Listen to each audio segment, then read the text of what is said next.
What is up, everyone? It's Quinn here, and in today's video, I'm going to be diving into my top 30 running back rankings for redraft fantasy football. So the last set of running back rankings I did was top 24. We're going to bump that up to top 30, so add some new players in here. There have also been some shakeups. We've got some contract stuff going on with guys like Saquon Barkley, Josh Jacobs. We've also just had a few tweaks, within that top 24, and then also be splitting these players up into different tiers to kind of let you know what buckets I'm putting these running backs into. As always, I want to know what you guys are thinking about these rankings. Who do you think should be higher? Who do you think should be lower? How are we feeling about the tiers? Let me know down below, and I'll make sure to get back to you as soon as I can. And then these rankings are going to be more focused for like PPR, half-point PPR scoring, so just kind of keep that in mind, throughout the video.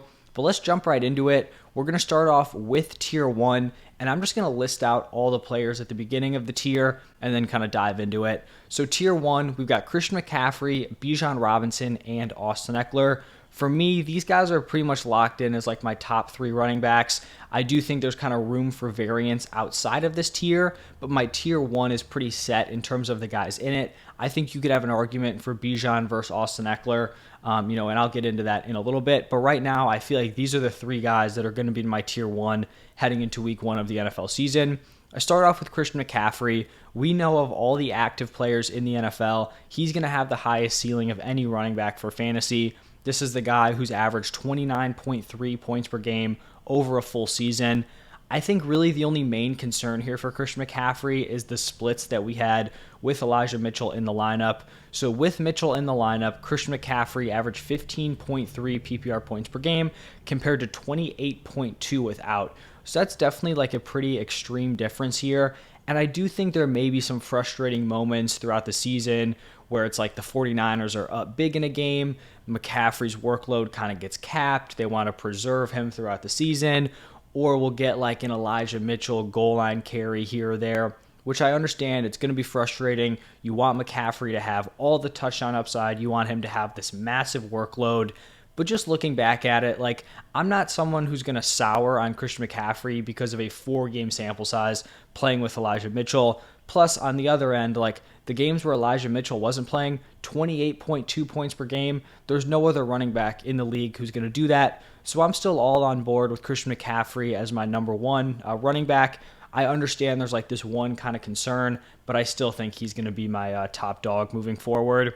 And then with Bijan and Austin Eckler, I think it's really close, and I really could go either way. Obviously, Austin Eckler has been really solid over the past 2 seasons, back-to-back 21.5 and 21.9 point per game seasons. I think he's probably going to see somewhat of a dip in his receiving volume, just with the fact that this wide receiver core is likely going to be healthier. And even if Allen or Williams are banged up, you've got a guy like Quentin Johnston who's going to be a massive upgrade over like the wide receiver depth they had last season. But I still think Eckler is going to be a really strong pass catcher with a lot of touchdown upside. And then for Bijan Robinson, I'm guessing most people aren't going to love him here at number 2 over Eckler. I think the unknown is kind of scaring people away a little bit. I get you probably want to see him like out on the NFL field. What's the workload going to be like before you go out and spend a round 1 fantasy pick on him? The thing here with Bijan Robinson, though, is that like if you take a wait-and-see approach and he puts together the season I expect him to put together, you're never going to be able to draft him as a mid to late first-round pick ever again. Like if he goes out and pays off this year, he's going to be an early first-round pick next year, so it's not like you're going to have the opportunity to draft him at the same price. When we look back at the last 5 running backs that were picked top 10 in the NFL draft, all of them were running back 1s in point per game in their rookie season. So, top 12 running backs. Saquon was the running back 2 in points per game. Lenny was the RB7. CMC was the RB12. And that was the lowest season of the last 5. But I do want to point out that that was kind of like a known committee heading into the season. People didn't think CMC was going to come in and have this massive workload from year 1. Zeke was the RB3. And then Todd Gurley was the RB5. And we've also seen like high ceiling seasons. Saquon averaged 24.1 points per game. That would have clearly been the running back 1 last year. Zeke at 21.7, also would be a guy who challenges for RB1 status today, because we haven't seen like these insane running back seasons over the last few years. So this is the type of production that's going to be competitive for a running back 1 overall. I'm willing to kind of buy into the unknown here with Bijan Robinson. Falcons, super run-heavy team. Bijan can also catch passes. So I'm very in on Bijan Robinson, but I'm also not going to pretend like I don't understand why you would pick Eckler over him. It is really close between those two dudes, and I think I have them back-to-back in my overall rankings. Now shifting into Tier 2, and this is one of the tiers that's experienced just a little bit of a shakeup here. I believe originally this tier was just Jonathan Taylor and Saquon Barkley the last time I did this video. Now Tier 2 is going to be Nick Chubb, Jonathan Taylor, Tony Pollard, and Saquon Barkley. So Chubb and Pollard both jump into this tier. Nick Chubb is actually going to jump Barkley and JT. Pollard comes in, jumps Saquon Barkley. I just keep getting more and more interested in Nick Chubb here. Since he's become like a full-time starter, his floor has been the RB10 in points per game. And the reason why I haven't been all in on him for fantasy is I didn't think he had that ceiling.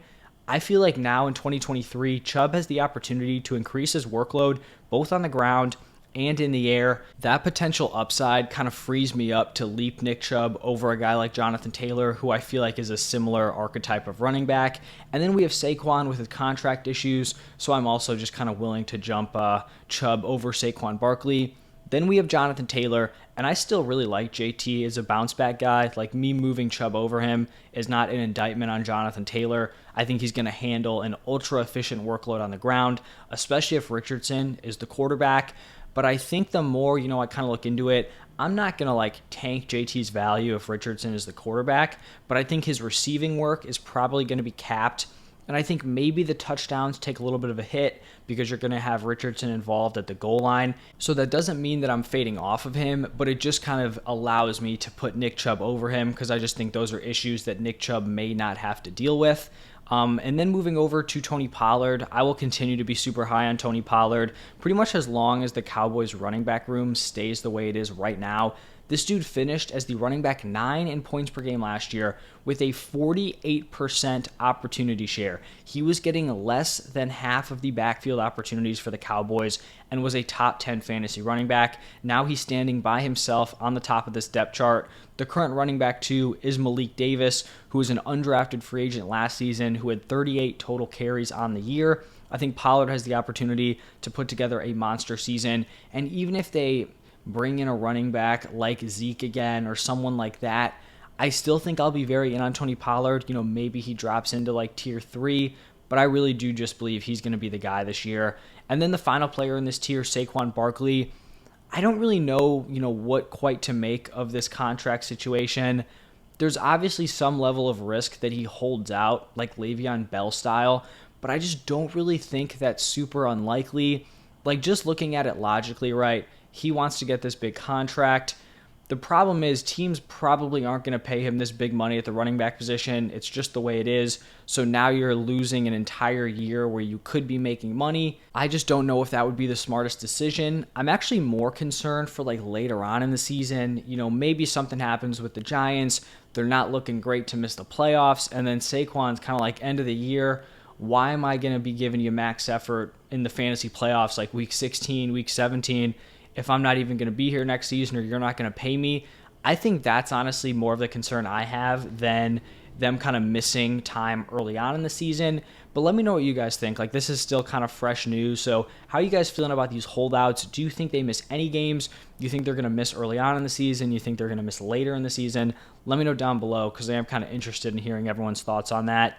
Now shifting into Tier 3, we're going to start it off with Breece Hall, then Derrick Henry, Josh Jacobs, Ramondre Stevenson, and Jahmyr Gibbs. I do think this was a tier that I really, really liked a few weeks ago. I think it's still a decent tier, but I definitely think it's taken a hit since my last set of rankings. We started off with Breece Hall, who starts training camp on the PUP list. This does not mean he's not going to be ready to go week 1.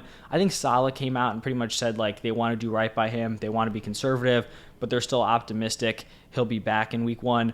Obviously, in a perfect scenario, you'd prefer that he's not on the PUP list to start off training camp, but it is what it is. I'm still going to hold my ranking of him here as the RB8, and then we'll kind of reevaluate if we have some negative news moving forward. But I still truly believe that he is going to rival for running back 1 overall over the back half of the season once he's fully locked in. Then we've got Derrick Henry, and I think he's probably like one of two running backs in this tier that didn't get hit with negative news over the past week or so. I'd say, if anything, like signing D-Hop is probably a net positive for Derrick Henry, just because I think the offense as a whole is going to get better, right? You don't want teams just locking in on the run game because there's no weapons on that offense. In Derrick Henry's last 3 healthy seasons, he's averaged 19.6, 20.8, and 18.9 points per game. If he doesn't regress this season, he's going to end up being a value. But I also just think we cannot deny the fact that he has handled a massive number of opportunities throughout his career. He has 174 more touches than the next highest active player, so regression is going to happen. And I'm just not super excited to be the guy who's holding the bag, ahead of any of the 8 other running backs. I'm still willing to take Derrick Henry. I have a lot of Derrick Henry on Underdog, but that's where he's going like early round 3. I'm just not going to be willing to take Derrick Henry at like the 1-2 turn, given the fact that, a fall off could happen here, and just due to the fact that I do like a lot of the running backs I have ranked ahead of him. Then we've got Josh Jacobs, pretty much like in the same boat as Saquon Barkley. I think the difference, though, for Jacobs is that I kind of talked about the risk of Saquon kind of, wrapping it up towards the end of the season. I feel like that risk is a lot more prevalent for Josh Jacobs because I think the Raiders are pretty unlikely to be involved in like the playoff race, whereas I think the Giants, probably are going to be a playoff team. So I could easily see Josh Jacobs week 15, 16, 17, ankle's feeling a little banged up, probably just going to rest these last few games. I feel like that is a possibility. So that's something we're just going to have to continue to monitor. If you're someone who's like, I just don't really want to get involved with this contract stuff, like I'm just going to pass on these players, I also don't really blame you. It's just kind of a weird situation here. And then we've got Ramondre Stevenson, and I've kind of been lower on Ramondre than consensus all offseason. And to be totally honest, like it didn't really feel great because I would lay it out. Like everything looks like Ramondre Stevenson is going to be a workhorse in this offense. But I just couldn't shake the fear of Bill Belichick turning this into some sort of committee. Unfortunately, over the last week or so, we have heard now that the Patriots have interest in both Dalvin Cook and Leonard Fournette. I don't believe that the current forms of those running backs are going to come in and take Ramondre Stevenson's job, but it does just seem like it's becoming much more likely that Bill Belichick is just going to force a committee on this backfield, right? You don't sign Dalvin Cook and then just not play him. I don't think he's signing up for that. Leonard Fournette, same thing. He could probably go to a few different contenders.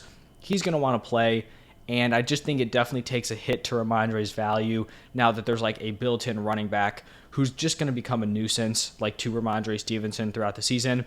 So I still think he's a tier 3 option, and obviously one of these guys haven't been signed yet, but it does kind of seem inevitable that there's going to be some competition in this backfield. And then the final guy in this tier is going to be Jahmyr Gibbs. Still sticking strong with Gibbs in tier 3. I'm expecting a really strong receiving role out of him and a decent workload on the ground also. I feel like we're kind of looking for a Kamara, Ingram, CMC, Jonathan Stewart, 2017 split where both those guys were running back ones as rookies, but still in committees of their offenses. So that's going to wrap it up for tier 3. Now shifting into tier 4, we've got a 3-man tier. We've got Travis Etienne, Najee Harris, and Joe Mixon. I feel pretty confident about the players that I've put into this tier. I think these 3 players belong in tier 4, but I do go back and forth on how these guys should be ordered. I will say that if Mixon does not get hit with a suspension, I'd probably have him leading this tier, but the fact that there's some uncertainty with that, he's going to be, 3rd among these 3 players. And then I keep going back and forth on Travis Etienne and Najee Harris. In a vacuum, I believe that Etienne is the better overall player. He's statistically been a much better pure runner compared to Najee Harris. They were both solid pass catchers in college. The problem I have with Etienne is just this current coaching regime. It's not the same regime that drafted him. His receiving usage last year was really, really underwhelming.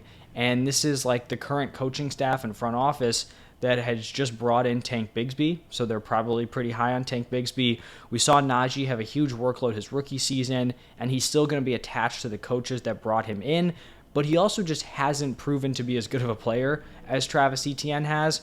So I'm still going to be ranking Etienne ahead. I think he has the offensive ceiling, for the Jaguars, but I don't really love either at their current price, if I'm being totally honest.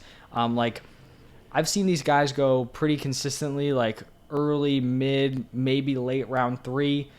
I'm not even going to consider these guys before late third round, like 3-4 turn. So probably not going to have a ton of shares, but that's where I have these guys in tier 4. Now moving into tier 5, we've got J.K. Dobbins, Aaron Jones, Dameon Pierce, and Kenneth Walker.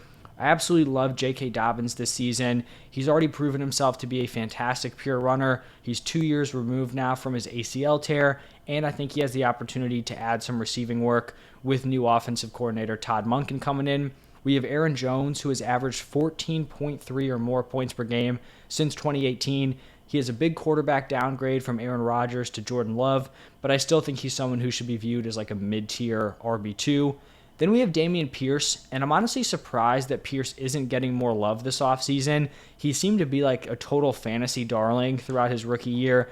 Even before the season, I feel like people were super high on him once like that backfield was kind of opening up. He finished as the RB20 in points per game, so his production was solid, and now he's heading into year 2 with a better supporting cast around him. I think people are concerned about Devin Singletary, but this is kind of the way I view it. If Devin Singletary ends up taking away work from Dameon Pierce, like Dameon Pierce was never that guy to begin with, I believe that Pierce is way more talented than Devin Singletary. I honestly view Devin Singletary as just kind of like a guy, on an NFL roster. I don't think he's this super talented running back. So maybe the Texans try to force this into some sort of committee. It is a different coaching staff than the one that brought in Dameon Pierce. But if we're just going talent for talent, I don't think Dameon Pierce is going to have, a huge problem beating out Devin Singletary here. And then to wrap up this tier, going to have Kenneth Walker. Definitely going to be lower on Kenneth Walker than consensus. I just really, really struggle to see the Seahawks spending a round 2 pick on a running back that's really solid draft capital and then just not using that running back. I think at the very least, Charbonnet is going to take the receiving work. But even then, are you spending a round 2 pick the year after you drafted Walker in round 2, and then you're just going to use that round 2 running back as like a third down guy? I feel like you could have found someone to fill that role on day 3. Looking at Kenneth Walker, I personally think he's a very good runner, but there's also no denying that he is definitely like a boom or bust running back. He had the 11th most carries last season. He had the 3rd most breakaway runs, but he also had the 4th most stuff runs. I think it's possible the Seahawks are looking for a more consistent runner. I think Charbonnet could be that guy. So I think there's also risk of Kenneth Walker losing goal line work and just like a certain chunk of the carries, right? Maybe he's not 16, 17, 18 carries per game. Maybe he's more 13, 14. And I think that's a massive hit to him fantasy-wise, especially if he's not getting receiving work. I just feel like if the Seahawks really loved Kenneth Walker and were super committed to him and were overly impressed, why are you spending another second-round pick, at his position the year after you got him? So that's why I'm going to be lower on Kenneth Walker.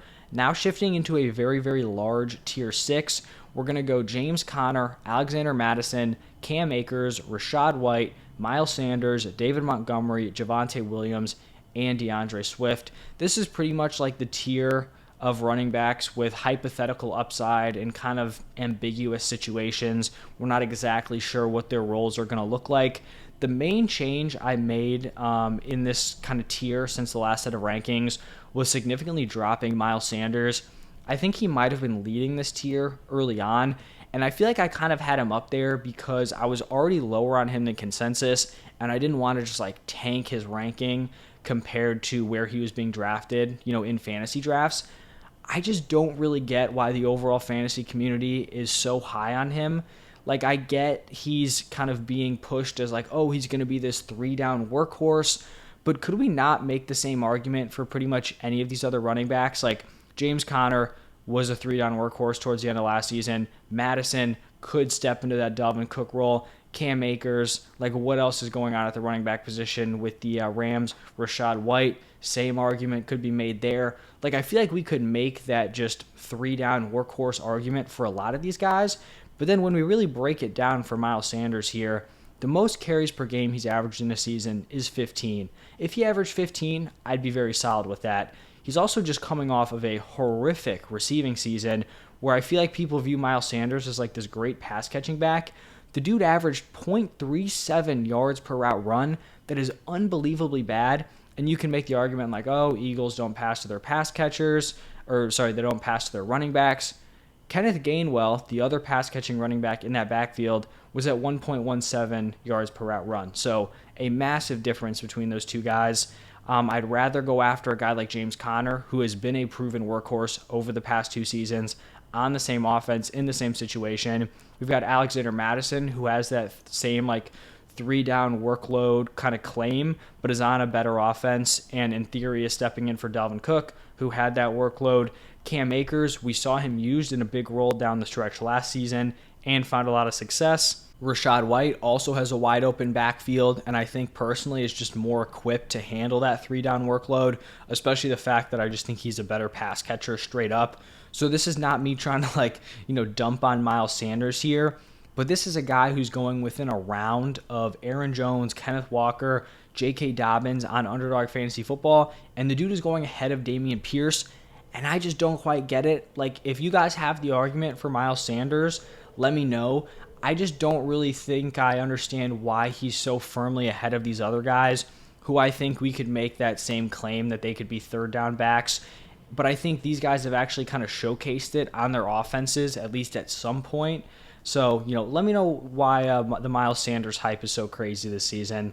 And then moving over to David Montgomery, I'm honestly kind of coming around on David Montgomery here. I'm very high on Jahmyr Gibbs, and I think I originally thought that meant that I'd kind of have to be out on David Montgomery, right? Like in on the one running back, out on the other one if they're in a committee. I think in general, I'm just realizing that I'm very in on this backfield. One of you guys commented on one of my other videos talking about the total fantasy points per game of the Lions backfield. I went in, did the math, and last year's backfield for the Lions averaged 29.4 PPR points per game. I think you're looking at this year's running back room compared to last year's. I honestly think you upgrade in both spots. I view Gibbs as the better player over DeAndre Swift, and I think David Montgomery is the better player over Jamal Williams. So I think they were already a really solid backfield last year.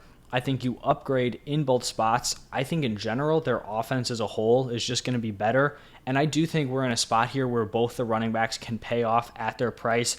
I don't think it has to just be one running back. And then I think you also have like the extra like kind of handcuff value here, where if Jahmyr Gibbs gets hurt, David Montgomery could pick up some receiving work. If David Montgomery gets hurt, Jahmyr Gibbs can pick up some more work on the ground. So I think both these guys end up being solid picks for fantasy. Then we've got Javonte Williams here, and I feel like his season is really just going to come down to his injury recovery. If he gets healthy and retains the starting spot, I think he'll absolutely smash his ADP. But there's also the downside of him like never getting back to 100% and kind of suffering the same fate that J.K. Dobbins did last year, where he's missing a few games to start off the season, then he comes back, he's limited, then he needs another knee surgery. Like, we don't want to get into that cycle again here with Javonte Williams, but you're just kind of going to have to risk it for that upside there. And then we've got DeAndre Swift, and I'm definitely going to be much lower on Swift than consensus. I think a lot of people would have him in their top 24. I do not. And this is not me being low on DeAndre Swift, the player. Like, I was super in on him last year, and if you do have him higher, I'm not going to push back a ton. I just think in general, people are kind of overrating the Eagles as a landing spot. And in theory, I get it. Like, the Eagles have a great run game. They bring in DeAndre Swift, who is a running back. You would think like, oh, this should be a perfect fit. But when we look at DeAndre Swift's greatest strength, it's his pass catching work. He's caught 45 plus passes for 350 plus yards in his 3 NFL seasons.